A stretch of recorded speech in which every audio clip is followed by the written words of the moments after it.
So we're rolling. So what's up, Nate? No, I just want to give you a quick question. I've been thinking about starting a team, and I want to know what's the best way to strategize that so it's an effective team and starts off rolling right off the bat. Oh, well, tell me do you have a specific question or just a general question? Just a general question. What's your best advice for starting a team? Where do you start? Start with your admin, your assistant. Okay. So when's the right time to start reaching out to other agents? Agents? Yeah. First, put your admin in. So put your admin in first. Get your production up to a certain level where basically, I think the best way to do it is, okay, get your admin in, get all of the stuff that you don't want to do. Like I said earlier, make a list of all the things that you want to source out to your admin. Then you go and concentrate specifically on sales. Specifically on sales. That's all you want to concentrate on. Get your production up. If you bring an admin up, you should be able to increase your business by at least 2 to 3 times more. So if you're closing 5 deals now, which if 5 deals you shouldn't get an admin, but I'm just giving you an example, right? You should be able to close 25 deals with your admin, right? You should be. Now, once the admin's in place, right? Then you can bring, and you've tripled your sales, and now you've got enough business to feed a buyer specialist. That would be the next step. So you bring in your buyer specialist, and negotiate a contract. So your buyer specialist, you can go 2 ways with it. You can just basically just have them be a buyer specialist, put them on a 50-50 split, and then with your 50-50 split, he does all of the work, right, from A to Z. Or you could do it another way where he's just a showing assistant, right? Gotcha. And open doors. Open doors. That's all he is. Open doors, 20%. Your admin does all the paperwork. You do all the negotiations, right? It just depends on which option you want to do. I personally, if I pass a client to an agent, I want them to do everything, because I don't want to deal with the other headaches. I just want to concentrate on my listings and growing the business, right? Gotcha. Right?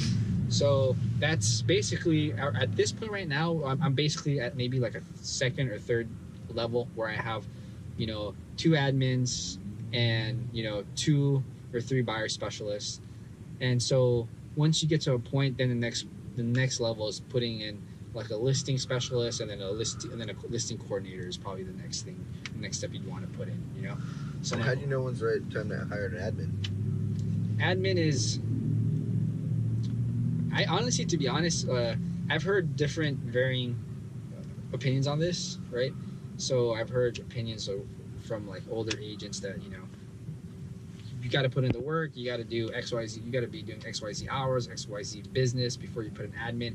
I personally think it is put an admin as soon as economically feasible, right? Which basically means is, you need to figure out how much it costs for you to run your business, what's your average sales, how much it costs for you to live, right? And then think about your admin as your investment back in your business, right? You see what I mean? So let's say at the end of the day, okay, cool, I'm making about like $8,000 a month, right? It costs me $3,000 to live. That means you've got another like $5,000 left, right? Right. So you can hire an admin for $2,000, and you can still pocket $3,000 in your pocket, right? The $2,000 is for your admin. That's their salary. Gotcha. You see what I mean? So that's the way I would look at it. So the thing is, you start your admin like part-time, or do you just put them in there full-time right off the bat? It's 2 views to look at it. My real estate coach would say hire them full-time right away, force you to do your business. I started with a part-time guy, but honestly, like, full-time is probably the way to go too. Gotcha. Actually, I never hired anyone part-time. Actually, my first admin was part-time, and all my admins after that were full-time. If you would go back, would you hire them full-time right off the bat? I would have hired them full-time right off the bat, and I would have done a little bit better of kind of like an interview process instead of just hiring like my friend. Yeah. But just the way it works, So as each admin I put on the team, I got better in terms of hiring and finding the right admin or right personal assistant. So nice. So that's what it is, So do you have a general idea of what you need to do now? I think I'm ready to start my team. Who are you gonna put in first, bro? Well, I need to get an admin or personal assistant of some sort, huh? Yeah. JP, you want to interview? Just kidding.